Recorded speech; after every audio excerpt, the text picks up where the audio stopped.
অনুমানটা শিরোনামটা লেখকের দেয়া, যার ইমাম আবু হানিফা রহমতুল্লাহ আলাইহি না, কথাগুলো তার, কিন্তু এর মধ্যে কি আছে, প্রক্ষিপ্ত শব্দ আছে। আল্লাহু তাআলা ওয়াহিদুন লা মিন তারিকিল আদাদ। দুটা শব্দ আগে জেনে নেই। ওয়াহেদ এবং আহাদের মধ্যে কি পার্থক্য? ওয়াহেদ এবং আহাদের মধ্যে কি পার্থক্য? ওয়াহেদ মানে এক। এক যখন বলে তখন অনেকের মনে হতে পারে এক মানে দুইয়ের অর্ধেক, এক মানে দুইয়ের অর্ধেক। তো দুইয়ের অর্ধেক হলে এটা কম ইয়ে হলো না, নকশ তৈরি করতো না। তো এটা এই উদ্দেশ্য না, বরং আল্লাহ তাআলা এক, একক উদ্দেশ্য বলা। ওয়াহেদুন আহাদ, ওয়াহেদুন আহাদ। আহাদ শব্দটি অনন্য বোঝায়। অনন্য মানে মানে এটার সাথে কারো তুলনা আসার কোনো সুযোগ নাই, এই জন্য আহাদ শব্দ। কুল আল্লাহ আহাদ। কিন্তু আল্লাহ তাআলা নিজেকে ওয়াহিদ বলেছেন, ওয়াহিদুল কাহার বলেছেন। আল্লাহুল ওয়াহিদুল কাহার। তো ওয়াহিদ বলেছেন। তো ওয়াহিদ আল্লাহ, আব্দুল ওয়াহিদ বলা যাবে, আব্দুল আহাদ নাম রাখা যাবে, বুঝছেন তো কথা? কারোর জন্য আব্দুল ওয়াহিদ, আব্দুল আহাদ দুটোই বলা যাবে। আব্দুল ওয়াহিদ আহাদ, কারণ ওয়াহিদ আল্লাহর নাম, আহাদ আল্লাহর নাম। ওয়াহিদুন আহাদ দুটো আল্লাহর নাম।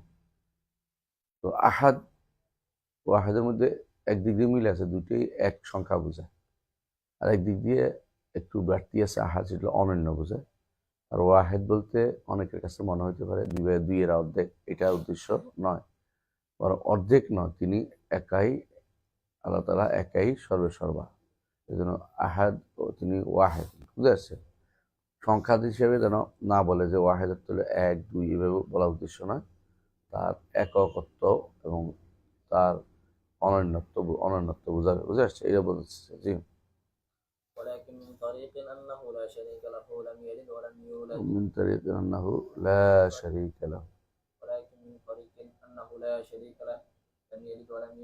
আল্লাহ তাআলা শিরকের বিষয়টা তো বুঝেন, তাই না? লা শারীকা লাহু, লা ফি রুবুবিয়্যাতিহি ওয়ালা ফি আসমাইহি ওয়া সিফাতিহি ওয়ালা ফি উলুহিয়্যাতিহি। আল্লাহ তাআলার কোথাও কোনো শরীক নেই। হ্যাঁ, লা শারীকা লাহু, লা ফি রুবুবিয়্যাতিহি ওয়ালা ফি উলুহিয়্যাতিহি ওয়ালা ফি আসমাইহি ওয়া সিফাতিহি। এই তিনটা আমরা সব সময়, যে কোনো সময় আসবে, তাওহীদ আসলেই তিনটা বলবেন। যখনই আসে লা শারীকা লাহু আই ফি, লা ফি রুবুবিয়্যাতিহি ওয়ালা ফি আসমাইহি ওয়ালা ফি সিফাতিহি। কোরআনে কারীমে যেমন আসে, তাফসীরের ক্ষেত্রে একজনই খেয়াল করবেন সৌন্দর্য ওদের, মাশায়েখুল হারামাইন কেমন তাফসীর করে। যখন একটা শব্দ আসে তখন শেষে শব্দ মিলে। যেমন সৈয়দুল হুনাফা ইমাম নবী ইব্রাহিম আলাইহিস সালাম বলছেন লা শারীকা লাহু ওয়া বিযালিকা উমিরতু। ওখানে তাফসীরে লা শারীকা লাহু, তার কোনো শরীক নেই বললে কমপ্লিট হলো না, কিসে বলতে হবে? ফি রুবুবিয়্যাত, লা ফি শারীকা লাহু ফি রুবুবিয়্যাত ওয়া লা ফি উলুহিয়্যাতি ওয়া লা ফি আসমা ওয়া সিফাত। তো এরকম যখন এরকম আসবে আপনারা বুঝাতে পারেন। বুঝাতে পারছেন কথাটা? বুঝতে পারছেন? লাকিন মিন তারিক আন্নাহু লা শারীকা লাহু, তার কোনো শরীক নেই, অর্থাৎ ওয়াহিদুন লা শারীকা লাহু। এটা হচ্ছে ওয়াহদাহু লা শারীকা লাহু, যেটা বলি আমরা লা ইলাহা ইল্লাল্লাহ ওয়াহদাহু। ওদের অর্থ কি? তিনি এক। লা ইলাহা ইল্লাল্লাহ ওয়াহদাহু, আমাদের দেশে অনুবাদটা ভুল আছে। ওয়াহদাহু তো তিনি এক না, না একমাত্র। কথা বুঝছেন কিনা খেয়াল করবেন জিনিসটা, কারণ এটা হচ্ছে লা ইলাহা ইল্লাল্লাহু ওয়াহদাহু, আল্লাহ, এটা আল্লাহ তাআলার গুণ বর্ণনা করছে ওয়াহদাহু, একমাত্র আল্লাহ। যেমন ধরেন বলেন যা জাইদুন নাফসু, বলেন না, আলাদা অর্থ করেন না, তো তাকিদ বলে নাকি তাওকিদ, এটা তাওকিদ। তো এটাকে আলাদা তিনি এক যারাই অনুবাদ করছে তারা সব ভুল করছে। তাহলে সেখানে কি হইতো? লা ইলাহা ইল্লাল্লাহু ওয়াহিদুন হইতো, তিনি এক। এটা হচ্ছে লা ইলাহা ইল্লাল্লাহু ওয়াহদাহু লা শারীকা লাহু। এই ভুলটা প্রচুর পরিমাণে চলছে, এটা একটু খেয়াল রাখতে হবে। জি। তাহলে কি হইলো? এখানে হইলো আল্লাহ তাআলা ওয়াহিদুন লা শারীকা লাহু লা ফি রুবুবিয়্যাতি ওয়ালা ফি উলুহিয়্যাতি ওয়ালা ফি আসমাইহি ওয়া সিফাতিহি। এটা বললে আর কোনো অংশ বাকি থাকে না, সব চলে আসে, তিনটা অংশ পুরোটাই চলে আসে এখানে। হ্যাঁ, তারপর ওলাম লাম ইয়ালিদ ওয়া লাম ইউলাদ ওয়া লাম ইয়াকুল লাহু কুফুয়ান আহাদ। এটা হচ্ছে আল্লাহর জাতের পরিচয়ের ক্ষেত্রে সবচেয়ে বড় পরিচয়। এই জন্য যে সৃষ্টি মানেই হচ্ছে কারো থেকে আসবে এবং তার থেকে কিছু একটা বাইর হবে। সৃষ্টির বৈশিষ্ট্য হচ্ছে এটা, যে সৃষ্টির বৈশিষ্ট্য হচ্ছে এটা, তারা কারো সন্তান অথবা কারো কাছ থেকে এসেছে অথবা তারা সন্তান রেখে যায়, সাধারণত মাথার ভিতরে চলে আসে। এই জন্য আরব মুশরিকরা আল্লাহর জন্য সন্তান সাব্যস্ত করত, নারী সন্তান তাও। আর নাসারারা আল্লাহর জন্য পুরুষ সন্তান সাব্যস্ত করতেছে, কারণ আল্লাহকে তারা তাসবিহ দিচ্ছে সৃষ্টির সাথে তাসবিহ দিচ্ছে। এই তাসবিহটা নিষিদ্ধ। লাম ইয়ালিদ ওয়া লাম ইউলাদ, তিনি জন্ম দেননি, জন্মগ্রহণ করেননি। ওয়া লাম ইয়াকুল লাহু কুফুয়ান আহাদ, তার মতো কিছু নেই। কুফু অর্থ কি? সমকক্ষ। এই জন্য বিয়ের মধ্যে কুহু মিলায় না, সমতা বিধান করা। এখানে লাম ইয়াকুল লাহু কুফুয়ান আহাদ, সমতা বিধান করা, নাজির আর কি, একই সমান। আমাদের সমাজে একটা প্রচলিত আছে, লা নিদ্দা লাহু ওয়া লা দিদ্দা লাহু, নিদ নাই, ঠিক আছে, শাবিহ নেই। দিদ তো মানুষ স্রষ্টা তো সৃষ্টি আলাদা, একটা বিপরীত। ওলা দিদ্দা লাহু এই জন্য কোনো হাদিসে আসে না এবং কোনো কিতাবও আসে না। এগুলি আমাদের দেশে অতিরিক্ত কথা, বাড়তি কথা। এবং স্রষ্টার বিপরীতে তো আমরা সৃষ্টি আসে না, আছে না? এই দিদ যদি নাই তাহলে তো স্রষ্টা সৃষ্টি একাকার হয়ে গেল, কথা না? বুঝছেন কিনা কথাটা? তো দিদ নাই এটা বলা, যে কথা বাড়তি কথা বলা যাবে না। আল্লাহর ক্ষেত্রে বাড়তি কথা বলা হচ্ছে আমি নিজের পক্ষ থেকে যুক্ত করে দিলাম। আমরা এখন যা বলি সবগুলি আছে, কোরআনে কারিমে আছে, সূরা ইখলাসের মধ্যে আসছে লাম ইয়ালিদ ওয়া লাম ইউলাদ ওয়া লাম ইয়াকুল লাহু কুফুয়ান আহাদ। বাড়তি কথা বললে একটা ভেজাল পড়বে। এই জন্য দেখবেন যে ইমামরা বাড়তি কথা বলতে না, যেটা আসছে ওইটা বলেন। বাড়তি কথা বলে দেখবেন এটার বিপরীতে একটা ভেজাল লাগিয়ে দিচ্ছেন আপনি। ওই ভেজালটা হয়তো আপনি ন্যাক নিয়তেই করছেন, নিয়ত খারাপ বলতেছি না, কিন্তু ন্যাক নিয়তে অনেক সময় মানুষের বক্তব্য শুদ্ধ হয়ে যায় না। নিয়তের উপরে নিয়ত হইলেই শুদ্ধ হয়ে যায় না। এজন্য আরবরা বলে যে আল মুরাদ লা ইয়াদফাউল ইরাদ, লা ইয়াদফাউল ইরাদ, আল মুরাদ লা ইয়াদফাউল ইরাদ, মানে তোমার উদ্দেশ্য আমার প্রশ্ন করা বন্ধ করতেছে না। তোমার উদ্দেশ্য ভালো হইলে কি হয়েছে, আমার বিপদ বন্ধ হইতেছে না। একজন মানুষ যদি একটা ন্যাক নিয়তেই ধরেন একজনকে থাপ্পড় দিল, এটার অর্থ মানুষের কিন্তু তারা ছাড়বে না যে ন্যাক নিয়তে করছি ছেড়ে দাও, এটা কিন্তু করবে না। তো ন্যাক নিয়তেই সব শুদ্ধ হইলে তো মুতাজিলারাও শুদ্ধ, জাহমিয়রাও শুদ্ধ। আমাদের ভাইরা এটাই মনে করে বেশিরভাগ সময় যে এরা ভালো ছিল, নিয়ত ভালো ছিল। নিয়ত ভালো হইলে ভালো হয়ে যায় না। জাহমিয়দের নিয়ত কি খারাপ ছিল বলতে পারবেন? ওরা কি চাইছিল জানেন? আল্লাহকে কোনো ক্রমেই সৃষ্টির মতো করবে না, তানজিহ করবে, পবিত্র করবে। মুতাজিলারাও তাই চাইছিল, আল্লাহকে এক বানাইতে হবে, আল্লাহকে এক সত্তা বানাইতে হবে। এক সত্তা বানাইলে সিফাত থাকলে বেশি হয়ে যায়, সুতরাং এটা বাদ। নিয়ত ভালো হইলে এই জন্য শুদ্ধ হয়ে যায় না, কাজটা শুদ্ধ হয়ে যাবে না এবং পার হয়ে যাবে না। বুঝতে পারছে? এমনকি কাফেররাও আমাদের নবী বিরোধিতা করতো, নিয়ত কিন্তু খারাপ ছিল না। ওলি আল্লাহরা অনেক কিছু করে, আর এই নিয়ে ওলি আল্লাহদের বিরুদ্ধে বলতেছে আমাদের লাত মানাত উজ্জা ওলি আল্লাহদের কি হবে? এরা তো ওলি আল্লাহ ছিল, এরা লাত হাজিদেরকে ছাতু খাওয়াইতো, হ্যাঁ, তারপরে মানাত কি জানি করতো, ওজ্জা কি জানি করতো, তো এদের তো আল্লাহর ওলি আল্লাহ ছিল। ওলি আল্লাহদের বিরুদ্ধে উনি কথা বলতেছে, ওনাকে এভাবে ছেড়ে দেওয়া যায়, আজাল আলিয়াতা ইলাহা ওয়াহিদা ইন্না হাযা লাশাইউন উজাব, সমস্ত আল্লাহকে এক আল্লাহ বানিয়ে বলছে, এভাবে ছেড়ে দেওয়া যায়? এটা হইতে পারে না। এই তো মানুষ খেপে গেছে, সব তো নেক নিয়তে আল্লাহর কাছে দোয়া করতেছে আবু জাহাল, আগামী দিন আল্লাহ পিছিয়ে ফেলবেন যে আমাদের ভাই ভাই শত্রুতা লাগিয়েছে। উদ্দেশ্যকে মুহাম্মদ সাল্লাল্লাহু আলাইহি ওয়াসাল্লাম, সুবহানাল্লাহ, রাসূল বলে শত্রুতা লাগাইছে।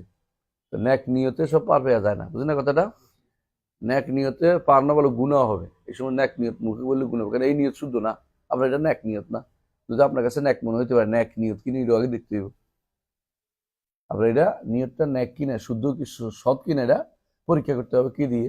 শরীয়ত দিয়ে, শরীয়ত দিয়ে পরীক্ষা করতে হবে।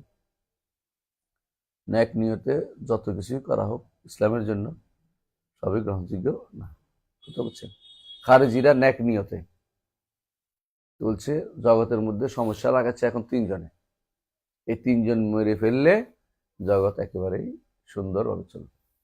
খারেজিরাই নিয়ত করছে, তাই না? তারা কি নেক নিয়ত চাচ্ছে যে তিনজন মেরে ফেললে শান্তি? কিন্তু ঠিক ছিল কাজটা? কখনো না। তিনজন কে কে ছিল? মুআবিয়া রাদিয়াল্লাহু আনহু, আরেকজন না আমরুল্লাহ, আমরুল্লাহ। ওরা মনে করতে তিনজন হচ্ছে এখনকার ফিতনার যুগ, এই তিনজন শেষ করে দিলে আমার শান্তি। হ্যাঁ, ইউসুফ আলাইহিস সালাম ভাইরা নেক নিয়তেই বলছে ইন্না আবানা লাফি দালালিম মুবিন। বাপরে বাপ, বাপ দষ্টতার মধ্যে আছে।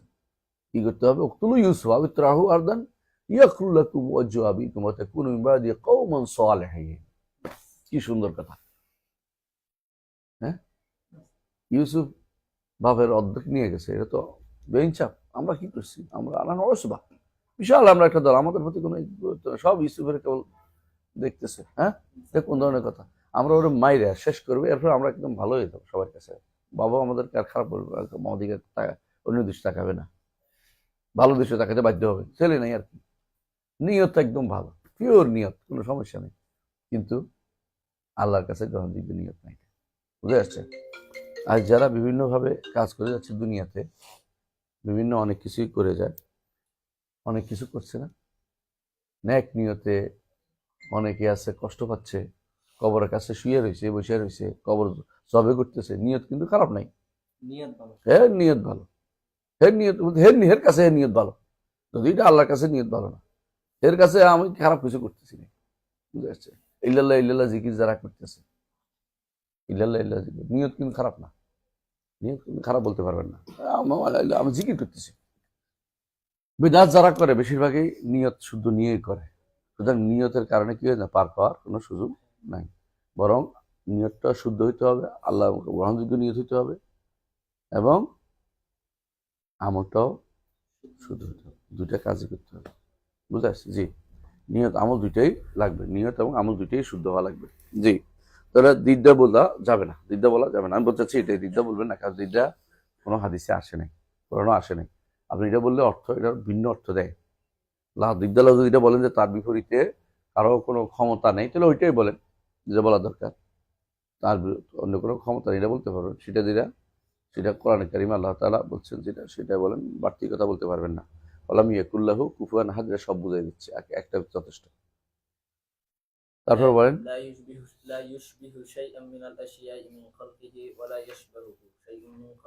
এটা হচ্ছে লাইসা কামিসলিহি শাই ওয়া হুয়াস সামিউল বাসীর।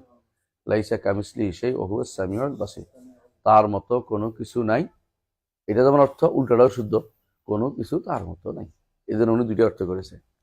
লা ইউশবিহু শাইআন মিন আশিয়া মিন খালকিহি, তিনি কোনো তার সৃষ্টির কোনো কিছুর মতো নন, কোনো কিছু ওলা ইউশবিহু শাইউন, তার সৃষ্টির কোনো কিছু তার মতো নয়। মানে দুইটাই অর্থ হইতে পারে, এটা দুইটা অর্থ তিনি আসছেন। সেটা কি লাইসা কামিসলিহি শাই, এই জন্য কাটা আসছে। লাইসা মিসলুহু হইলে যেমন হচ্ছে কাটা বাড়তি আসার অর্থ হচ্ছে উভয় দিকটা বোঝায়। এই জন্য ইমাম ইবনে কাইয়্যিম এই জিনিসটা উল্লেখ করেছেন, কাটা কেন আনলো, এটা আল্লাহ উল্লেখ করেছেন। অতিরিক্ত কাফ আনছে, অর্থ হলো মিসালও নাই তার, এবং তার জন্য সেবিও তাসবিহ সাব্যস্ত করা যাবে না সৃষ্টির মধ্যে। তবে স্বভাব দেখেন, নঈম ইবনে হাম্মাদ রাহিমাহুল্লাহ বক্তব্যটা শুনেন। ইমাম নয় ইবনে হাম্মাদ তিনি নয় ইবনে হাম্মাদ তিনি ইমাম আবু হানিফার ওস্তাদ। ইমাম ইমাম আবু হানিফা না, এটা ভুল লিখছে। ইমাম নিচে আবু হানিফা লিখছে, তাই না? ইমাম বুখারী হবে, ইমাম বুখারী। হ্যাঁ, ইমাম বুখারী হবে, আবু হানিফার ওস্তাদ না, এটা ভুল লিখছে। আবু হানিফার ওস্তাদ না, ইমাম বুখারী হবে। নিচে আছে না, আবু হানিফা লিখছে, ইমাম আল বুখারী হবে, বুঝছেন? হ্যাঁ, কারণ খালকুল কোরআনে মাসালা আসার ইমাম নয় ইবনে হাম্মাদের উনি মারা গেছে 228-এ, আবু হানিফা 150-এ মরে গেছে। তো কেমন ওস্তাদ হইলো, এটা ভুল লিখছে, খেয়াল করবেন জিনিসটা। সাধারণ মানে উনি তো হচ্ছে বুখারীর ওস্তাদ, বুখারীর আবু হানিফা তো বুখারীর প্রায় 100 বছর। তো উনি তো মরে গেছে, বুখারী জন্মের আগে। তাহলে এটা কেমন মিলে না, বুঝলেন কথাটা? জি, তাহলে এই জিনিসটা কি একটা ভুল আসছে, কেন ঠিক করে নেবেন। তো ইমাম নয় ইবনে হাম্মাদ আল মারওয়াজি ওনাকে বলা হয়, নয় ইবনে হাম্মাদ আল মারওয়াজি। ব্যক্তিগতভাবে তিনি প্রথম জীবনে জাহমিয়াদের অনুসারী ছিলেন, পর শেষ জীবনে তিনি প্রচন্ডভাবে সুন্নার অনুসারী ছিলেন। বুঝতে হবে জিনিসটা, বোঝা যাচ্ছে। এই জন্য মানুষের প্রথম জীবন দিয়ে কাউকে কোনোদিন আক্রমণ করতে নেই, শেষ যেটা এটার উপর থাকতে হয়। তো তিনি হানাফি মাযহাবের এক আলেম ছিলেন, ওনার দ্বারা প্রভাবিত ছিলেন নয় ইবনে হাম্মাদ আল মারওয়াজি। এই জন্য প্রথম প্রথম রায়কে বেশি প্রাধান্য দেন, পরে সুন্নার উপর তার অটল ছিল, কঠিন ছিলেন নয় ইবনে হাম্মাদ আল মারওয়াজি। ইমাম বুখারীর ওস্তাদ ঠিকই, কিন্তু ইমাম বুখারী তার থেকে হাদিস বুখারীকে এককভাবে আনেন নাই।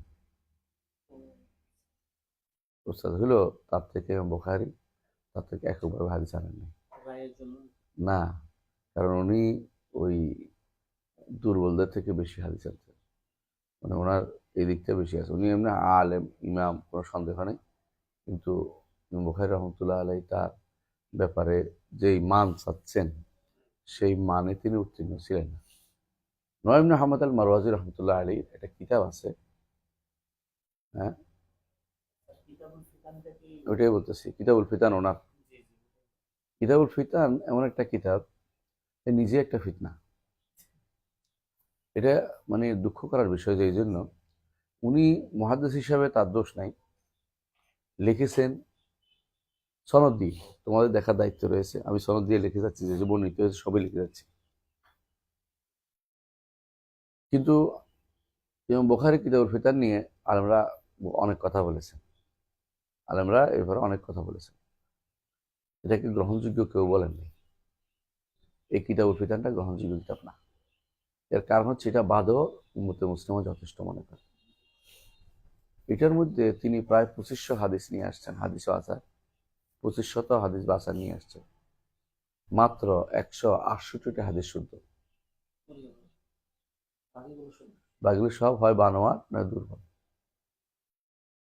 খেয়াল করছেন কত পার্সেন্ট হইতে পারে? না, 10%। 2500 হাদিসের মধ্যে 168, আরো কম হয়, 4% কাছাকাছি, তাই না? তো 2-3% আসে। এই হাদিসটা, যে সমস্ত হাদিস তার এখানে শুদ্ধ আছে, এগুলি বুখারী মুসলিম আছে, অথবা তিরমিজি আছে, কুতুবুস সিত্তা আছে। যেগুলি শুদ্ধ না, এগুলির দরকার নেই। তাহলে কিতাব নয় ইবনে হাম্মাদের কিতাবের মোটেই দরকার নেই, কথা বুঝতে পারছি। আমি পরীক্ষা করছি, লম্বা টাইম ধরে এটার পড়ছি। আমি বলতেছি কেন করে এটা নিয়ে বলতেছি। এইটা পড়ছি লম্বা টাইম নিয়ে, ইচ্ছা করে পড়ছি যে এটা কেন এত প্রচার প্রসার করে। এর কারণ হচ্ছে জগতের মানুষ সবচেয়ে বেশি পছন্দ করে মিলাই দেয়া। মিলাই দেয়া বুঝলেন কিনা? একটা কাহিনী পড়ছেন, কিচ্ছা পড়ছেন, ধরেন কিচ্ছার শেষে দিয়ে মিলাই না দিলে মজা লাগে না। এই জন্য দেখবেন ইউসুফ জোলাখার মধ্যে বিয়ে করাই দিবে শেষ পর্যন্ত, মিলাই দেয়। এবং শিরি ফরহাদ বিয়ে করাই দিচ্ছে, বুঝলেন নাই? অথবা হ্যাঁ, আরেকটা কিতাব লাইলি মজনুর বিয়ে দেখাই দিচ্ছে। মানে ঘটনা হচ্ছে জগতে সবাই চায় একটা মিল চায়, কথার মধ্যে ঘটনার মধ্যে মিল করে কেমনে পারে। এখন আবার দেখেন, যখনই কোথাও ডিল ছড়াছড়ি হয় ভারত আর পাকিস্তানে, তখনই বলে যে গজওয়াহিন চলে আসছে, গজওয়াহিন চলে আসছে। হঠাৎ করে সিরিয়াতে সুন্নিরা আলফতে এখন কিছু একটা পাইছে, এতে করেই ওই আমাদের দেশের যুবকরা মাথা গরম, পাগল, এদেরকে শক্তি মুক্তিরা ফুসলাইয়া ওদিকে নিয়ে যাবে। এখন দেখবেন কিছুদিন মধ্যে আর পাওয়া যাবে না কতজন, এটা বিরাট গোষ্ঠী খুঁজে পাওয়া যাবে না। যদি সবটি এখন যাবে, মারা পড়বে। বিশেষ করে এই ওই বড় লোকের নাদুস ফোলারা, যারা অন্যায়ের উপর বড় হয়েছে, তো সস্তা রাস্তা খুঁজবে কেমনে জান্নাতে যাওয়া যায়। সস্তা রাস্তা খোঁজার জন্য ওই বিদিক দৌড় দিবে। বুঝে আসছে? শক্তি, আলী হাসান ওসামা, এরা এইগুলো ফুসলাই ফেসটা ফোলা নিজেরা যাবে না, অন্যদেরকে ঠেলটেলি পাঠাবে যুবকদের শেষ করার জন্য। নিজেরা কোনোদিনও যাবে না, নিজেরা বসে বসে এখানে রাজনীতি করে খেলাফত বানাচ্ছে। বাংলাদেশে খেলাফত হয়েছে, বাংলাদেশ নিজের অস্তিত্ব টিকে রাখতে পারে না, এখন পর্যন্ত খেলাফত তৈরি করবে। নিজেরা একটা কুফরি মতবাদের মধ্যে বসবাস করতেছে। গণতন্ত্র, সমাজতন্ত্র, আরেকটা কি ধর্ম নিরপেক্ষতা নাম দিছে, এটা সেকুলারিজম বলে, কোনোবারটা ভুল। আরেকটা হচ্ছে কি জাতীয়তাবাদ। এগুলি কি ঠিক মেনেই ঠিকই চলতেছে? এগুলির মধ্যে একটা কথা বলতেছেন, আর অন্যখানে যুদ্ধ করে লোক পাঠাচ্ছে। আর তোর নিজেরা তো যুদ্ধ কাজ, এখানে কথা বল, কথার জেহাদ শুরু কর, কথা বল। এগুলি কুফরি মতবাদ, জন বলতে থাক, মানুষজন এগুলি সচেতন হয়, মানুষজন এগুলি সম্পর্কে বুঝে হক কোথায় বাতিল কোথায়। যা পড়াচ্ছে ইউনিভার্সিটিগুলিতে এমনি পড়াচ্ছে, এতগুলি করে পাঠ করতেছে যেগুলি গণতন্ত্রের মুরিদ। তোমরা গণতন্ত্র দিয়ে ক্ষমতা যেতে চাচ্ছ সবাই, এগুলি পুরোটাই বাতিল প্রতিষ্ঠিত, এটা বলো। এগুলি না বলে আপনি ঠিকই ওখানে যুদ্ধের জন্য লোক পাঠাচ্ছেন, ওই যুদ্ধে আপনি কি করবেন? ওরা যদি কোনো ভুলের উপর থাকে, এই যুদ্ধ কি শুদ্ধ হয়ে যাবে? শুদ্ধ হবে না। একটু আপনি পারছেন, কিছুক্ষণ পর আবার আক্রমণ করে উপরে। এইভাবে যুদ্ধ, এইভাবে বর্তমানে যুদ্ধ দিয়ে কোনো জয়লাভ করছে না। বর্তমানে কথা দিয়ে মিলিয়ে ঠিক করতে হয়, মানে বুঝছেন কিনা, সব দিক থেকে। আমি যেটা বলতে চাচ্ছি শুনেন, সেটা হচ্ছে, হ্যাঁ, কিতাবুল ফিতান, এটার মধ্যে কি করছে, ওই সব ঘটনার পর ঘটনা মিলিয়ে দিছে, যে এই হাদিসে এই ঘটনার পরে এই ঘটনা ঘটবে, এই ঘটনার পরে এই ঘটনা ঘটবে। তো এই পড়তে মজা লাগে অনেক। আসলে এই ঘটনা মিলানো যাবে না। রাসূলুল্লাহ সাল্লাল্লাহু আলাইহি ওয়াসাল্লামের গাজওয়াতুল হিন্দ সম্পর্কে হাদিসের ব্যাপারে আপনারা জানেন কিরকম। একটা হাদিস শুদ্ধ, আর কোনো হাদিস শুদ্ধ নেই। ওখানে এই সংক্রান্ত বেশ কিছু হাদিস নিয়ে এসেছে, বুঝছেন তো? শুধু একটা হাদিস শুদ্ধ, সেটা হলো হাদিসু সাওবান। হাদিসু সাওবান, এইটা ছাড়া কোনো হাদিস শুদ্ধ নেই। সাওবানের হাদিস কি? এটাই যে আমার উম্মতের দুইটি গোষ্ঠীকে আল্লাহ ক্ষমা করবে।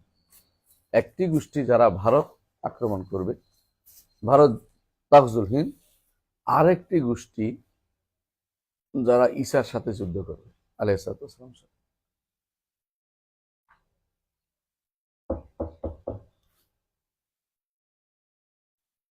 এরকম রাসূলুল্লাহ সাল্লাল্লাহু আলাইহি ওয়াসাল্লাম আরো অন্য জায়গাতেও ক্ষমার কথা বলেছেন। যারা কনস্টান্টিনোপল যুদ্ধ করবে তাদেরকে আল্লাহ ক্ষমা করবে, যারা এটা করে ক্ষমা করবে, ক্ষমার কথা বলছেন। এটাকে এত গুরুত্ব দেওয়ার কারণটা কি জানেন? যুবকদেরকে যুদ্ধের মধ্যে লাগাই দেয়া, লেখাপড়া বন্ধ করে দেয়া, দিন সম্পর্কে দূরে রাখা, পাগল বানিয়ে রাখা। দুইটার মধ্যে যদি একসাথে হবে, এটা তো রাসূল বলেন নাই। এই যুদ্ধ তো প্রথম যে করেছেন তিনি ছিলেন নিয়তের উপর। বনু উমাইয়াদের যুদ্ধ সবগুলি ছিল নিয়ত, শুদ্ধ নিয়ত। বনু উমাইয়ারা যে সমস্ত যুদ্ধ করেছে, এগুলি ছিল খাঁটি দিন প্রচারের জন্য, উদ্দেশ্য আর কিছু ছিল না। বনু উমাইয়াদের যুদ্ধ ছিল খাঁটি, বনু উমাইয়াদের কর্মকাণ্ডগুলি খাঁটি ছিল। বাইরে যে সমস্ত কাজ করতো তারা, ভিতরে করতো আমরা বলছি না, মানে বাইরে যুদ্ধগুলি করতো। সেই সময়ে যুদ্ধ করেছে মুআবিয়া রাদিয়াল্লাহু আনহু, একটা যুদ্ধ হয়েছে। আব্দুল মালিক ইবনে মারওয়ানের পরে ওলীদ ইবনে আব্দুল মালিকের সময় যে যুদ্ধটা হয়েছে, কে করেছে? হাজ্জাজ ইবনে ইউসুফের জামাতা ভাতিজা মোহাম্মদ বিন কাসেম যে যুদ্ধটা করেছে, সেটাই ছিল ভারতের প্রথম যুদ্ধ। এবং সেটা ছিল এমন কাজ করেছে ভারত থেকে, তখন রাজাদের আর দাহির সব, মানে ওই বিশাল গোষ্ঠীকে বেঁধে নিয়ে গেছে। এটাই হাদিসে আছে যে তারা বেঁধে নিয়ে আসবে। কোনো বড় দুর্বল হাদিস আছে, এটা কিন্তু সহিহ হাদিসে আসেনি। এরপরে যেগুলি হয়েছে সবাই কিন্তু যুদ্ধ করেছে। কে করেছে? সুলতান মাহমুদ সবকতগিন 17 বার করেছে, 17 বার করেছে। এটা হলো গাজো। শব্দটা কি? গাজো। গাজো বলা হয় মুসলিমরা কাফিরদের বিরুদ্ধে যুদ্ধ করে, আর যেখানে ইমানদাররা থাকে সেখানে এটা গাজো বলা হয় না, সেখানে ফতহে বলে। এই জন্য ফতহে মক্কা, গাজো মক্কা না। কারণ ইমানদার মক্কাতে ইমানদারও ছিল, কাফেরও ছিল, এই জন্য এটা গাজো মক্কা হয় না। চূড়ান্ত যুদ্ধ যখন হয় তখন বিপরীত পক্ষে কাফেররা থাকে। এখন যদি ভারতে যুদ্ধ হয় কোথাও, দেখবেন কি হবে? মুসলমানও মারা পড়বে, প্রচুর মুসলমানও মারা পড়বে। আর তখন যুদ্ধগুলি ছিল এক পক্ষে কাফের, এক পক্ষে ইমানদার। দুটোর মধ্যে বিশাল পার্থক্য রয়েছে গাজুর মধ্যে। এই জন্য হাদিসটা তাকজু আসছে শব্দটা। এই সাহাবাতানে, বুঝে আসছে? আমার উম্মতের দুটি দল, মিন উম্মতি, আমার উম্মতের দুটি দল। তাকজুল হিন্দ একটা, আরেকটা হলো তাকজু মা ঈসা ইবনে মারিয়াম। কারণ ঈসা ইবনে বিপরীত থাকবে, তারা কেউ ইমানদার থাকবে না। ইমানদাররা সব ঈসা আলাইহিস সালাম পক্ষে, বুঝেন তো? এই জন্য, কারণ দাজ্জালের বিপরীত, দাজ্জালের সাথে ইমানদার থাকা প্রশ্নই আসে না, বুঝেন না কথাটা? তো সেই জন্য গাজওয়ের শব্দটার ব্যাখ্যাও বুঝতে হবে। এই কারণগুলি বিবেচনা করে আলেমরা বলেছেন যেগুলো হয়ে গেছে, এই যুদ্ধ হয়ে গেছে, অথচ কিছুক্ষণ পরপরই গাজওয়াতুল হিন্দ নিয়ে মাতামাতি শুরু হয়। যারা এই গাজওয়াতুল হিন্দ নিয়ে মাতামাতি করবে এরা বেশিরভাগই জঙ্গি, বেশিরভাগই জঙ্গি। এরা এরহাবি, মানে বেহুদের কাজ করতেছে, এরা সন্ত্রাসী ফলো হয়। এগুলি বলে মাতামাতির দরকার নেই, গাজওয়াতুল হিন্দ হলে দেখবো, যদি আপনার যদি না হয়ে গেছে তাহলে হলে দেখবো। অগ্রিম আপনার জন্য প্রস্তুতি, চালাকি, এগুলো কিছু করবেন না, এগুলো কিছুই আমাদের এই শরীয়তে বলে নাই করতে। কিন্তু এরা সারাদিন শুধু গাজওয়াতুল হিন্দ মাথার ভিতরে ঢুকে থাকে, যুবকদেরকে সন্ত্রাসী বানাচ্ছে। এখন যে ছাড় পেয়েছে, এই ছাড় কিন্তু অনেক ক্ষতির কারণ হবে একটা সময়। এই ছাড় ঠিক হচ্ছে না, যতগুলি সন্ত্রাসী সবগুলি ছেড়ে দিছে, এবং সন্ত্রাসীরা এখন যেন উস্তাদ হয়ে গেছে সবাই। সন্ত্রাসীরা এখন মাহফিল করে বেড়াচ্ছে। এটা সবই ক্ষতি, খুবই ক্ষতিকর একটা দিক। কারণ এরা দিন সম্পর্কে অজ্ঞ, সুফাহাউল আহলাম, হুদাসাউল আসনাম। এই জন্য আব্দুল সালাম চাটগামি রাহিমাহুল্লাহ, উনি বড় একজন একজন আলেম ছিলেন। ওনার বেশ কিছু ফতোয়ার বইও আছে। উনি বেন্নুরি টাউনের মুফতি ছিলেন একসময়। উনি একটা আর্টিকেল লিখেছেন, আপনাদের কাছে পাঠাইছি, বোধহয় কারোর কাছে আছে, দেখে বিশাল, যারা এরা কি চায়, এই যুবকগুলি কি চাচ্ছে, উনি এদের বিরুদ্ধে বইটা লিখছে। একটা সুন্দর একটা আর্টিকেল লিখছেন মনিরুল ইসলাম বোধ পত্রিকায়, হাটাজারি থেকে। অসাধারণ একটা লিখছে, ওটা পড়ে দেখবেন আপনারা, তখন বুঝতে পারবেন যে এই যুবকগুলিকে যারা এইভাবে নিয়ে যাচ্ছে সবগুলি বিভ্রান্তি তৈরি করতেছে। এবং একটা সময় যুবকরা বুঝতে পারবে যখন, তখন তাদের অবস্থা অনেক দূর ভুলে চলে গেছে। আপনারা একটু চিন্তা করেন, 2005 সালে সেপ্টেম্বরে বোধহয় সম্ভবত সারা বাংলাদেশে 63 জেলা, 64 জেলা কি ফুটেছে? বোমা ফুটেছে। এটা লাস্ট পরিণতি কি হয়েছে? কিছু পাইছে? লাভটা কি হয়েছে? কিচ্ছু লাভ নেই, কোনো লাভ নেই। কিন্তু মাঝখানে ক্ষতি কিন্তু বিশাল হয়ে গেছে। এবং কি হয়ে গেছে? আলেম মাত্রই সন্ত্রাসী, আলেম মাত্রই জঙ্গি, এবং ইসলামের কথা বললেই জঙ্গি, ইসলাম পড়লেই জঙ্গি, ইসলাম আমাদের শিক্ষা ব্যবস্থা তাড়িয়ে দিছে। এসব তো আপনাদের কাজ না, আমাদের হাতের কামাই করা, আমাদের হাতের কামাই করা। আপনি আমি এই যুদ্ধের জন্য প্রস্তুত নয়, এবং এই যুদ্ধের জন্য আমাদের কোনো অনুমতিও নাই। আমাদের দেশের মতো দেশের যে অবস্থা, এখানে কারো যুদ্ধ না, নিজেরাই টিকে থাকা কঠিন। কোনো বাইরের যুদ্ধের সাথে প্রস্তুতি আমাদের নাই, বুঝে আসছে কথাটা? যুদ্ধের জন্য আলামুল জিহাদ দাঁড়াতে হয়, সেটা আমাদের দেশের সাথে সম্পৃক্ততা নেই, কোনোটাই নেই। নিজেরাই আমরা ইমান ও আমলে খুবই দুর্বল, খুবই দুর্বল, ইমানে বেশি দুর্বল আমরা। তো যেটা বলছিলাম, তো যেই কিতাবুল ফিতানের এই সমস্যাটা আপনারা ভালো করে খেয়াল রাখবেন। এটা পড়বেন না, পড়লে আলেম, ভালো আলেমের কাছে পড়বে, কোনোদিন একাকি পড়বে না। বাংলা অনুবাদ করছে যারা, তাদেরকে আমি জানি, তারা হলো ইন্টারন্যাশনাল আল কায়দার সদস্য বেশিরভাগ। মনিরুল ইসলাম জাকির বলেন, বা এরা আল কায়দার সদস্য। আল কায়দার সদস্য আন্তর্জাতিক আল কায়দা আছে একটা, ওটা গ্লোবাল আছে আল কায়দা, আবার আঞ্চলিক আছে, দুইটাই আছে আল কায়দার সদস্যরা। গ্লোবাল আল কায়দার সদস্য যারা আছে গ্লোবাল আল কায়দার সদস্য। এদের মধ্যে মনিরুল ইসলাম আছে, আসিফ আদনান আছে, হ্যাঁ, আমাদের হারুন এজাহার আছে, হ্যাঁ, এরা আল কায়দার সদস্য এবং এই আরিয়াজান ওসামা, এই গোষ্ঠীটা পুরোটাই গ্লোবাল আল কায়দার সদস্য। এরা এরা দিন সম্পর্কে যতটুকু বুঝছে অতটুকু দিনের জন্য যথেষ্ট, বোঝার জন্য যথেষ্ট না। আমি বলি না ওদের আলেম না, ওরা এলমুদ্দিন শিখছে। এদের মধ্যে কেউ আলেম নাও আছে, এদের মধ্যে সাধারণ শিক্ষিত মানুষও আছে, কষ্ট করে আরবি শিখছে। আরবি শিখলেই তো আলেম হয়ে যায় না, আলেম হইতে হলে বসতে হয় ওস্তাদের দর্শে, ওস্তাদের দর্শে বসতে হয়, শিখতে হয়। এলমুদ্দিনের আলাদা মর্যাদা আছে। হঠাৎ করে বুঝবে আরবি জানলে যদি আলেম হয়ে যেত, তো আরব দেশে সবাই আলেম, আরব দেশে সবাই আরবি জানে। তো সুতরাং এটা যেন না হয়, বুঝে আসছে? আলেমদের মাজলিসে আলেমদের নিয়ম অনুসারে চলতে হয়, আপনি নিজের মন মতো ব্যাখ্যা করলে চলবে না। এই বইটা আছে না, এই ফিতানের বাংলা অনুবাদ করছে কত ইয়া নিয়ে, এবং এটা প্রচুর চলেও, আমি দেখলাম বেচা কিনা হয়। এটা কিন্তু ক্ষতির কারণ। ক্ষতির কারণ আপনি দুর্বলটাই মাথায় থাকবে, শুদ্ধটা তো বুখারী মুসলিমে আসছে, ওটা নিয়ে টেনশন করবেন না। আপনি কনসিকুয়েন্স মিলাবে, এই তো আসতেছে। বেশ কিছু লোক আমার সাথে ঝগড়াও করেছে এটা নিয়ে ঝগড়াও করেছে যে আপনারা বুঝবেন না, যখন যুদ্ধ হয়ে যাবে তখন বুঝবেন। এখন না, আজ থেকে প্রায় 20 বছর আগে ঝগড়া করতেছে, তখন থেকে যে আগামী বছর লেগে যাচ্ছে, পরশু লেগে যাচ্ছে। আমাদের কোনো কাজী ভাই সহ কিছু আলেমরা আছেন, ওনারা তো ওই 2015-তে কিয়ামত হচ্ছিল, পরে 17, পরে 20, পরে 22, পরে 23, পরে আর কিছু মুখ বন্ধ করে আর কথা কানে, কারণ এত কতবার যেতে পারে কথা। এটা মানে দেখে তার কিছুই হচ্ছে না, কি মাহাদি চলে আসছে, মাহাদির ঘুরতেছে। অথচ সুফিয়ান ইয়াইনা রহমাহুল্লাহ সম্পর্কে বলছে, ওনার তো কাছে একজনের জিজ্ঞাসা করছে, শুনছি মাহাদি নাকি চলে আসছে। তো মাহাদি চলে আসছে, তোমার কোনো কাজ নেই। মাহাদির উপর মানুষ একমত হয়ে গেলে তখন তুমি যাবে, এর আগে তুমি যাবে হাত্তা ইসলামী আইলি, তার উপরে সবাই একমত হওয়া পর্যন্ত তোমার কোনো কাজ নেই। এইটা শিখাইতে হইব। মাহাদির গোষ্ঠী বানানো, জাইশুল মাহাদি বানানো, মাহাদির জন্য লোক তৈরি করা, এটা ইসলামে নাই। এটা হচ্ছে বেদাতিদের কাজ এবং শিয়াদের কাজ, খারেজদের কাজ। আগে যতবার আব্দুল্লাহ জাহাঙ্গীর রহমতুল্লাহ আলাই বলতেন 1400 বছরে 3000 মাহাদি বেরোয়েছে, মানে 550 বছর পর একটা বেরোয়, কদিন পরে একটা। আমি 3000 নাম 50 মাহাদি এত বেশি ছড়াছড়ি। সৌদি আরবে তো কিছুক্ষণ পর পরে আনাল মাহাদি চিৎকার করে, একটা তোয়াফ করতে করতে চিৎকার করে মাহাদি হয়ে যায়। মাঝে মধ্যে আমরা উপরে বসে থাকি দোতলায়, দেখতেছি দোয়া করতেছি, ও তো কোরআন পড়তেছি, নিচে চিৎকার করছে, ভালো করে তাকাই দেখি কি হয়েছে, ওই একজনের চিৎকার করতে মাহাদি হয়ে গেছে।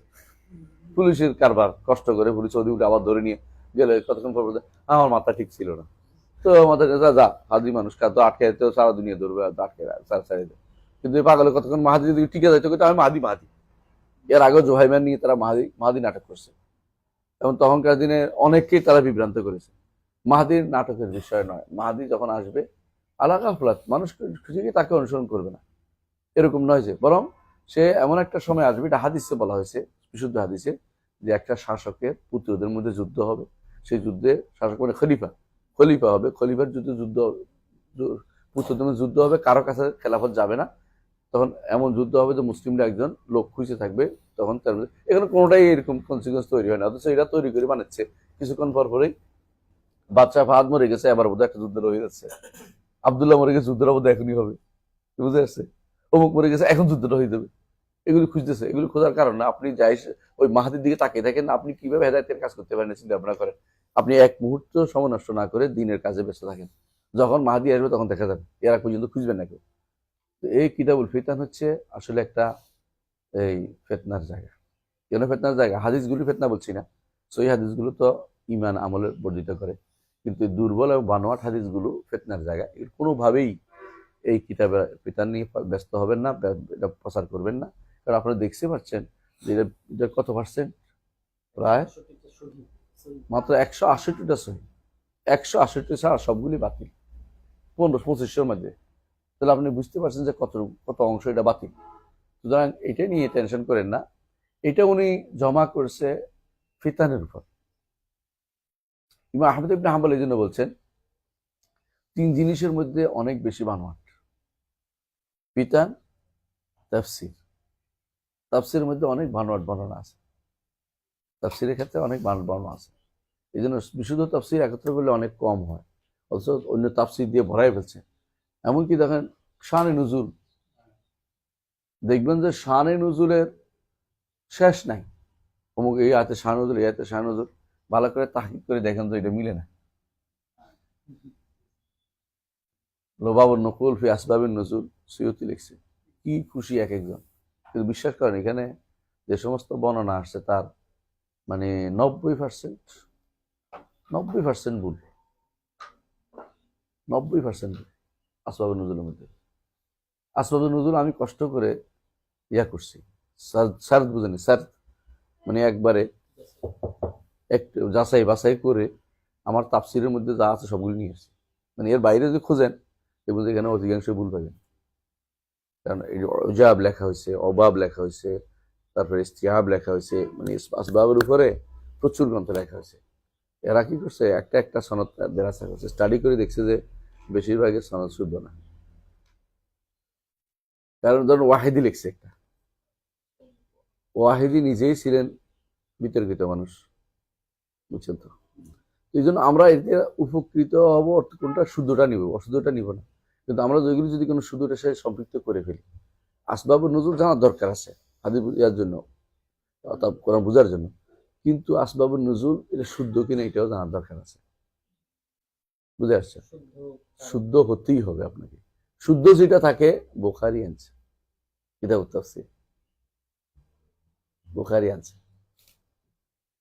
আর কি আনছে, ইমাম ইমাম তিরমিজি আনছে, বুখারীর ছাত্র, শুদ্ধগুলো। বুঝে আসছে? আর শুদ্ধগুলো ইমাম ইবনে কাসির বেশ কিছু জায়গায় হিন্স দিয়ে নিয়ে আসছে, ইমাম ইবনে কাসির এগুলি। আর একটা কিতাব আছে আপনারা দেখছেন হয়তো, আস-সাহিহুল মাসবুর মিন আত-তাফসীর বিল মা'থুর, আস-সাহিহ আল মাসবুর মিন আত-তাফসীর বিল মা'সুর, বোধহয় তাফসীর মিন আত-তাফসীর বিল মা'সুর সম্ভবত এটা।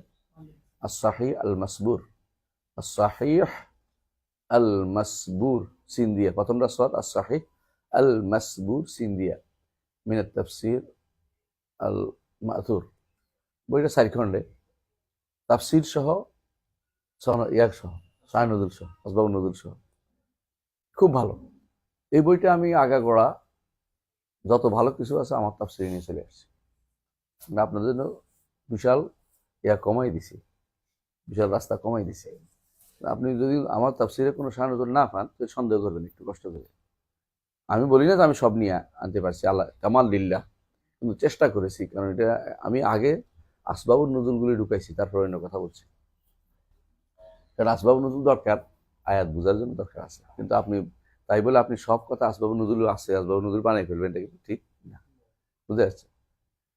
ইমাম সুয়ুতী রহমতুল্লাহ আলাইহি তার ইতকান ফি উলুমুল কোরআন, সেখানেও তিনি আসবাবুন নজুল আলোচনা করেছেন। এর ভিতরেও আসবাবুন নজুলের ক্ষেত্রে আল উজাব আছে। ইমাম ইবনে হাজার রহমতুল্লাহ আলাইহি তিনি আসবাবুন নজুলের যে সমস্ত গ্রন্থ আছে এগুলো তাহকিক করেছেন, রেওয়ায়েত তাহকিক করেছেন আসবাবুন নজুলের। তো বোঝা গেল যে ওনারা আগে থেকে তাহকিকের সিলসিলা জারি রাখছেন, আলহামদুলিল্লাহ। এই জন্য সব যাই সবুন নজুল বললেই নিবেন না। একটা সময় আপনি লিখছেন, ভালো কথা, বাংলা বাজারের গাইডের খুব ভালো মূল্য ছিল, পাতা গাইড, আরাফাত গাইড, অমুক গাইড তমুক গাইড, এগুলি দিয়ে নম্বর পাইছেন। কিন্তু এগুলি এলমে শারঈতে তাহকিকের দিক থেকে যদি উন্নত ইয়া না হয়, মানসম্মত না, এগুলো নিতে পারবেন না। এটাই আমাদের দুর্ভাগ্যের জায়গা, এটাই। আমরা ওইটা পড়ে ওয়াজ শুরু করে দিয়েছি আলফাতা গাইড দিয়ে, কিন্তু আমি যেটার উপর দাঁড়িয়ে আছি এটাতে শুদ্ধ না, এটা কে বলবে? এটা বলার মতো আলেমের দিনের অভাব হয়ে গেছে। বলতে চাচ্ছি তাহলে নুআইম ইবনে হাম্মাদ আল মারওয়াজি রহমতুল্লাহ আলাইহি তিনি অবশ্যই ভালো মানুষ ছিলেন, আলেমে দ্বীন ছিলেন। সুন্নাহর উপরে তার যে মানে ভালোবাসা, এটা অসাধারণ ছিল, অসাধারণ ছিল সুন্নাহর উপর ভালোবাসা। কিন্তু তার এই বইটার মধ্যে যে ভুলটা আছে বলতে হবে, আমানত এটা ইমাম যাহাবী রহমতুল্লাহ আলাইহি এই কথাটি উল্লেখ করেছেন যে তার কিতাবের মধ্যে সমস্যা। ইমাম যাহাবী উল্লেখ করে গেছেন, আমি বলছি তা না, ইমাম যাহাবী উল্লেখ করে গেছেন এবং অন্যরা উল্লেখ করছেন। হ্যাঁ,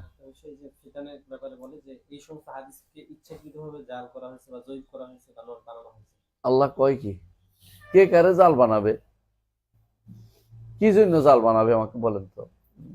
দই বানাবে, এই কথা যারা বলবে তারা ফিতনাবাজ। এইটা বললে তো আপনি দুর্বল হাদিস আর নাই, সব সহি হাদিস। কেন আমরা দুর্বল বানানো হয়েছে, বানোয়াট বানানো হয়েছে, এটা কেউ বলতে পারে না ভাই। এগুলি হচ্ছে বানানো হয় নাই। ওরা কি করছে, যত কিছু রেওয়ায়াত ইসরাইলিয়া আছে, রেওয়ায়াত মাথুর আছে, শোনা গেছে, বানানো আছে, সবই লিখে ফেলছে। উদ্দেশ্য হচ্ছে আমি তো সনদ দিয়ে বর্ণনা করছি, তুমি দেখো সনদ বাদে যদি বর্ণনা করতে দূষণই হইতো। পরবর্তীতে এসে সনদ বাদ দিয়ে ওটা বর্ণনা করতেছে, চিন্তা করেন সনদটা একটু বলে দেখি, তার বলবে না। এই জন্য আমরা দেখতে পাচ্ছি 170 হয় নাই, 68 একেবারে ভাঙ্গা সনদ বলতেছি, 70 মিলাইতে পারিনি আমি। অন্যরাও এটা লিখেছে, যারা লিখেছেন তাহকিক করেছেন, আলেমরা, বড় বড় আলেমরা তাহকিক করেছেন, দেখছেন যে বেশিরভাগ হাদিসে এখানে বেশি নয়, 90%, কত 95% হাদিসই দুর্বল। এই গ্রন্থটা নিয়ে এত মাতামাতি করার কোনো কারণ নাই। একমাত্র কারণ হচ্ছে এটা একটা সম্বল হয়ে গেছে, যারা যুবকদেরকে উন্মাদনা, কাহিনী শোনাবে, কিচ্ছা বানাবে, যে এর সাথে লাগাই দিতে হবে, এর সাথে এটা করতে হবে। এখন যুদ্ধ লাগছে, যুদ্ধ লেগে যাচ্ছে। এই যে এরা এই আগুনে গিরিটা উঠি দিছে কে জানেন? জাহেল একটা আছে, পাকিস্তানি বংশোদ্ভূত, ত্রিনিদাদ টোবাগোর অবস্থানকারী এক পাকিস্তানি বংশোদ্ভূত এক লোক, নাম কি বলবো জানেন আপনারা? হুম, না, সে না, আমাদের আবু তো আদনানের উস্তাদ। হ্যাঁ,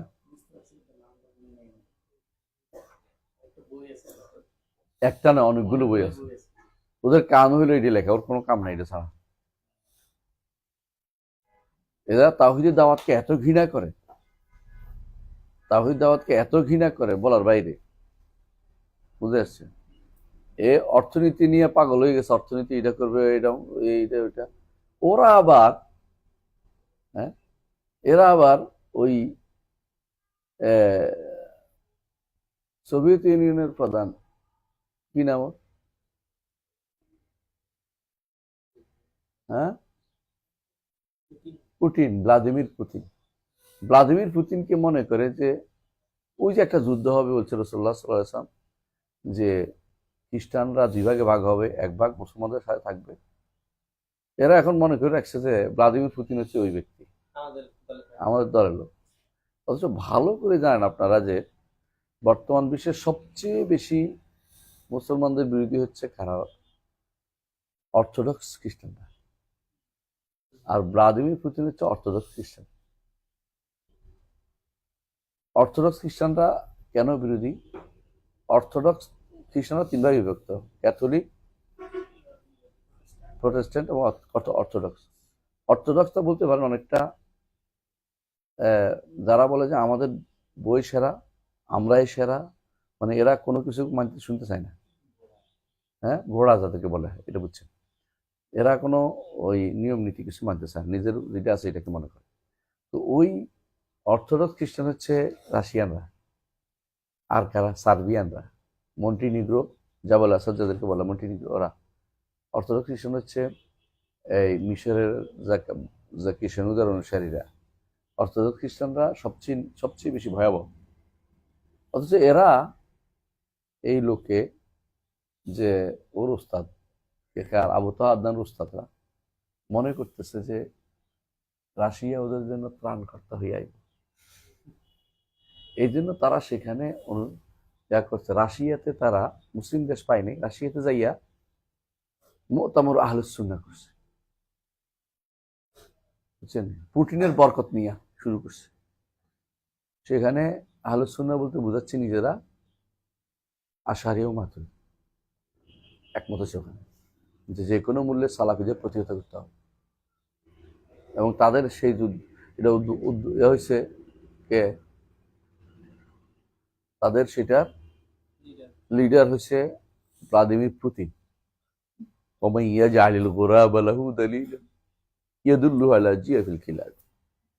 কাকে আমার পথ দেখাবে, কাকে কোথায় নিয়ে যাবে? ময়লার বাগায় নিয়ে যাবে, কোনো পার্থক্য নেই। ভ্লাদিমির পুতিন ওদের মধ্যে প্রধান হয়ে গেল, নাউজুবিল্লাহ। বুঝছেন কথাটা? সুতরাং ওই ব্যক্তি, যে ব্যক্তি নামটা মনে আসছে না এই মুহূর্তে, আপনারা জানছেন বোধহয়। হ্যাঁ, নামটা কি রে? মনে আসতেছে না, লেখা আছে না? হ্যাঁ বই আছে, ও প্রচুর। ও দেখবেন ছবি একটা ভাসতেছে, জীবিত এখনো, জীবিত ঘুরে বেড়াচ্ছে। হ্যাঁ, নেটে পাওয়া যায়। ওর বাংলা ভাষা বই বেরিয়েছে, অনুবাদ করে ফেলছে এরা, অনুসারীরা অনুবাদ করে ফেলছে, বসে নেই। বিশাল বড় পণ্ডিত, দিনের খেদমত করতেছে, ধোকাবাজি করতেছে মানুষের সাথে। এরা খোরাসান খুঁজে কোথায় জানো? পাকিস্তান, এই আফগানিস্তানের খোরাসান। দাজ্জাল বেরোবে ওখান থেকে খুঁজতেছে, ওয়াজ করে এরকমই। হ্যাঁ, ইমরান নজর, ইমরান নজর, ইমরান নজর হোসেন, ঠিক বলছে, ইমরান নজর হোসেন বিভ্রান্তির মধ্যে সেরার মধ্যে ইমরান নজর হোসেন। পদভ্রষ্ট কাকে বলে কত ভাগ ইমরান নজর হোসেন। এরা যুবকদেরকে বিভ্রান্তি করতেছে এটা দিয়ে। আবু তো আদনানের বিভ্রান্তির মূল হচ্ছে এটা। প্রথমে সেটা ছিল না, ভালো ছিল প্রথমে। তারে এই ইমরান নজর হোসেনের পাইয়া মনে করছে গোপনে গোপনে আমি একটা নতুন কিছু দিয়ে আমি চমক লাগাতে চাচ্ছি। এদের বড় সমস্যা হচ্ছে একটাই, এরা তাওহীদের দাওয়াতকে সবসময় খারাপ দেখে, মনে করে নেগেটিভলি উল্লেখ করে, মনে করে এরা তো বসে বসে তাওহীদ তাওহীদ করে, আমরা এটা করি, আমরা কিছুই, ওরা কিছুই করে না। আলাকুল্লি হাল, যেটা বলতে চাচ্ছিলাম যে নয় ইবনে হাম্মাদ আল মারওয়াজি রহমতুল্লাহ আলাইহি একটা বক্তব্য আছে অসাধারণ, যেটা সবসময় মানুষ বলে থাকে, ওটা সবাই মেনে নিয়েছে। এটা হচ্ছে, তিনি বলছেন, মান শাব্বাহা আল্লাহ বিশাইইন মিন খালকিহি ফাকাদ কাফারা। মান শাব্বাহা আল্লাহ বিশাইইন মিন খালকিহি ফাকাদ কাফারা। কেউ যদি আল্লাহকে সৃষ্টির কারোর সাথে কোনো তাশবীহ দেয়, সে কাফের হয়ে যায়। ওমান আনকারা মা ওয়াসাফা আল্লাহু বিনাফসিহি ফাকাদ কাফারা। আর যে কেউ আল্লাহ যা বলেছেন অস্বীকার করে, সেও কাফের হয়ে যাবে, যে সিফাত দিয়েছেন। বাড়তি একটু আছে, এটা এখানে উল্লেখ করা হয় না, সেটা হচ্ছে, আর ওয়ালাইসা মা ওয়াসাফা আল্লাহু বিহি নাফসাহু তাশবীহা। আল্লাহ নিজেকে যে সমস্ত গুণে গুণে নিতে করেছে, এতে কোনো তাশবীহ নেই, এটা তাশবীহ বলা যাবে না। আল্লাহ এবং তার রাসূল আল্লাহকে যে সমস্ত গুণে গুণে নিতে বলেছেন, এটাকে তাশবীহ বলা যাবে না। সুতরাং আল্লাহর হাত আছে, তাশবীহ বলা যাবে না। এটা হলো মূল কথা, শেষ অংশ এখানে আসে নাই। এর অর্থ হচ্ছে যে, কোনোভাবেই তাশবীহ বলা যাবে না। ইসহাক ইবনে রাহওয়াই কি বলছেন, মান ওয়াসাফা আল্লাহ ওয়া শাব্বাহা সিফাতাহু বিসিফাতি আহাদিন মিনাল খালকি ফাহুয়া কাফিরুন বিল্লাহিল আযীম। এই জন্য অবশ্যই কি করা যাবে না, তাশবীহ দেয়া যাবে না। তাশবীহ দুই রকম হয়, তাশবীহুল খালিক বিল মাখলুক, স্রষ্টাকে সৃষ্টির সাথে তাশবীহ। কেমনে দেয় এটা? যেমন কে দিছে? কাদিয়ানি বলছে আল্লাহ তো অক্টোপাসের মতো। অক্টোপাস এনে কি করে? অক্টোপাসে কি করে? অনেকগুলো হাত পা, জগৎকে এমনি বাইরে অষ্টপৃষ্ঠে বাঁধে, কয় না? অষ্টপৃষ্ঠে বাঁধে মানে 8 ফিটে বাঁধে। তো কাদিয়ানি কয় আল্লাহ হচ্ছে এরকম, জগৎকে বেঁধে রেখেছে, জগতের সব জায়গায় আল্লাহর হাত পা মানে ধরে রেখেছে আল্লাহ। নাউজুবিল্লাহ। আল্লাহর ইহাতা কি দিয়ে? আল্লাহর ইহাতা, জগৎকে আল্লাহ ঘিরে রেখেছেন কি দিয়ে? ইলম দিয়ে এবং কুদরত দিয়ে এবং আল্লাহ তাআলার তাদবীর দিয়ে, পরিচালনা দিয়ে আল্লাহ তাআলা সবকিছুকে ঘিরে রেখেছেন। এর অর্থ এই নয় যে আমি আল্লাহ তাআলা তার হাত এবং শরীর দিয়ে, নাউজুবিল্লাহ, আমরা এটা কোনোটা সাব্যস্ত করি না, শরীর বলি না। আল্লাহ তাআলা আমরা যেভাবে ধরে রাখি, এইভাবে ধরে রাখছেন, এটা আমরা বলি, এটা বলা তো জায়েজ নাই। তো এটা চলে এর এর বুঝবুট ইংরেজ, যেখানে ইংরেজিতে তার আসতো, কাদিয়ানির আসতো ইংরেজিতে, ওহি আসতো ইংরেজিতে। কেন? তার প্রভু তো ইংরেজরা। কাদিয়ানির ওহি আসতো ইংরেজিতে, কারণ তার প্রভু তো ইংরেজরা, জন্য ওরা ইংরেজ থেকে ওহিতে ওইভাবে দিত আর কি। আলাকুল্লি হাল, যেটা বলছিলাম যে ওলা লা ইশবু শাইউন মিনাশ খালকি, মানে আল্লাহ তাআলা কারো মতো নন, কোনো কিছু আল্লাহর মতো নয়। এটা বুঝে আসছে তো? আচ্ছা, তাশবীহর মাসালাটা একটু গুরুত্বপূর্ণ, এই জন্য এটা শুনে নেন। যেমনিভাবে স্রষ্টা সৃষ্টির মতো নন, সৃষ্টিও স্রষ্টার মতো নয়। জগতের যত শিরিক হয়েছে, কি কারণ হয়েছে জানেন? জগতের যত সৃষ্টি হয়েছে, শিরিক হয়েছে, নিদ সাব্যস্ত করার কারণ। নিদ কারে বলে? শাবিহ, অর্থাৎ সাদৃশ্য দেওয়ার মধ্যে। আচ্ছা ধরেন তো, কবর যারা পূজা করে, এরা কি জন্য শিরিক করে? কবর কাছে মানত করে, তারা মনে করছে যে স্রষ্টা সৃষ্টির মতো। কেন মনে করছে? দুনিয়ার বুকে আপনি যখন আপনার কাছে যাইতে পারে না, তো আপনার ছেলের কাছে যায় আগে, মেয়ের কাছে যায় আগে, আপনার পরিবারের কাছে, এদেরকে বুঝাই ফেলে আপনি তখন অসহায় হয়ে যান। এরা সব তো বুঝে গেছে, আমি আর কি করি, বুঝছেন তো? না বেঁচে এখন আমি কোন দিকে যাবো, আমি মেনে নিই। বুঝেছে কথাটা? তো এরা মনে করছে আল্লাহরে তো আমি সরাসরি বুঝাইতে পারবো, অলি আল্লাহরে বুঝাইলে তো আল্লাহরে বুঝানো হয়ে যায়। কথা বুঝছেন? এই ধারণা নিয়ে তারা অলি আল্লাহরে খুশি করতে যায়। অধিকাংশই তারা জানে যে অলি আল্লাহর কোনো এত ক্ষমতা নেই, অলি আল্লাহ আল্লাহর কাছে কইবে, অলি আল্লাহ খুশি হইলে আল্লাহ খুশি হয়ে যাইবে। এই বিষয় করে এই তাসবিহ করতে আসছে স্রষ্টাকে সৃষ্টির মতো মনে করা। কথা বুঝছেন? ঠিক অনুরূপভাবে উল্টাটাও শুদ্ধ। আবার কেউ কেউ সৃষ্টিকে স্রষ্টার মতো মনে করে বসছে। ওরা কারা? যারা মনে করে যে আল্লাহ তাআলা তো পারেন, আল্লাহ তাআলা সৃষ্টিকেও দিয়ে রাখছেন ক্ষমতা। ওলি আল্লাহ, গাউস, কুতুব, আবদাল, এদের হাতে কিছু না কিছু তো আছেই। ওনারা আল্লাহ যেমন পরিচালনা, এরাও পরিচালনা করে। এটা স্রষ্টাকে সৃষ্টির সাথে তুলনা করছে, আর ওখানে সৃষ্টিকে স্রষ্টার তুলনা করছে। দুইটাই শিরকের বাইরে কোনো কিছু না, শিরক ওইটা। এই জন্য আল্লাহ তাআলা কোরআনে কারিমে আল্লাহর ইবাদত করার পরে বলছে ফালা তাজআলু লিল্লাহি, ইবাদত করার নির্দেশ দেওয়ার পরে বলছে ফালা তাজআলু লিল্লাহি আনদাদা ওয়া আনতুম তা'লামুন, নিদ সাব্যস্ত করতে যেও না। এই নিদটাই হচ্ছে জগতে বড় সমস্যার জায়গা। এই জন্য আল্লাহর সাথে কোনো তাসবিহ দেয়া যাবে না। তবে যা তাসবিহ নয় এটা জানতে হবে, যা তাসবিহ নয়। কথায় কথা আপনি তাসবিহ দিতে, আল্লাহ এবং তার রাসূল যা সাব্যস্ত করছে এটা তাসবিহ হতে পারে না। আল্লাহর জন্য আল্লাহ কিছু গুণ সাব্যস্ত করেছেন, রাসূলও কিছু গুণ সাব্যস্ত করেছেন। এইগুলিকে তাসবিহ বলবেন না, এগুলিতে আল্লাহর সিফাত বলবেন, এগুলিকে তাসবিহ বলা যাবে না। বুঝে আসছে? তাসবিহ নিষিদ্ধ করে সরাসরি কোনো নস আসে না। আসছে মিছিল আসছে, লাইসা কামিসলিহি শাই। মিছিল এবং শিবের একটা পার্থক্য আছে। মিছিল হচ্ছে হুবহু হওয়া, আর শিব হচ্ছে কোনো দিক থেকে মিল তৈরি করা। কোনো একটা দিকে মিল তৈরি করা যাবেই। কিরকম? ধরেন কুলওয়াল্লাহর কারবালার কিচ্ছার মতো। এক বেটা কুলওয়াল্লাহ তাফসীর করতে করতে কারবালা চলে গেছে। তো সবাই বলে আপনি কুলওয়াল্লাহ তাফসীর করছেন, ভালো কথা, কারবালা কেমনে গেলেন? মিল করা যায় না। না, আমার কাছে মিল আছে। কিরকম? কুলওয়াল্লাহ কার নাজিল হয়েছে? আল্লাহ রাসূল। আর হাসান হাসান কার নাতি? আল্লাহ রাসূল নাতি। তো মিললো না, একদিক থেকে মিলছে। ওই মিলে তো নিষিদ্ধ না, ওই মিলটা নিষিদ্ধ। কথা বুঝছেন কিনা? ওই মিলটা মিল বলা হয় না, এটা জোর করে মিলানো। আল্লাহ তাআলা তার সাথে কোনো শরীক নাই, তার কোনো শরীক নেই, এবং কোনো দিক থেকে তার সাথে কোনো মিল নেই, এটা মানলাম আমরা। কিন্তু আপনি জোর করে যে মিল তৈরি করতেছেন, ওই মিল নিষিদ্ধ না। মিল তৈরি করে কেউ কেউ। যেমন কিরকম? যদি হাত বলি আল্লাহর আছে, আমারও তো হাত আছে, হায় হায় হায় হায় হায়, তাহলে তো কি হয়ে গেল? দেহবাদী, জাকারিয়া দেহবাদী, হ্যাঁ, ইবনে তাইমিয়া দেহবাদী, ইবনুল কাইয়্যিম দেহবাদী। কথা বুঝছেন? ইবনে কাসির তো দেহবাদী, তা তো এটাই কয়, দেহবাদী বলে তো। এই জাতীয় দেহবাদী এরা ইবনে কাসিরকে দেহবাদী বলতেছে। ইবনে কাসির দেহবাদী, আল্লাহ কোথায় কি করে। তো এরপরে কে বাকি থাকবে? এরা যদি ভালো করে জানতো হয়তো আগে বলতো না, ইবনে কাসির মানতো। ভালো করে জানতো ইবনে তাইমিয়ার ছাত্র হতো, নিবেই না, পড়বেই না এটা। আল্লাহ কুল্লি হাল। শুনেন, এই দেহবাদী যারা বলে বেশিরভাগ হচ্ছে বিভ্রান্ত। এটা নিয়ে ইনশাল্লাহ আগামী ক্লাসে আরো বিস্তারিত আলোচনা করব, যে শবীহ মাসালাটা দরকার আছে আলোচনা। এটা নিয়ে বাড়াবাড়ি হচ্ছে খুব বেশি।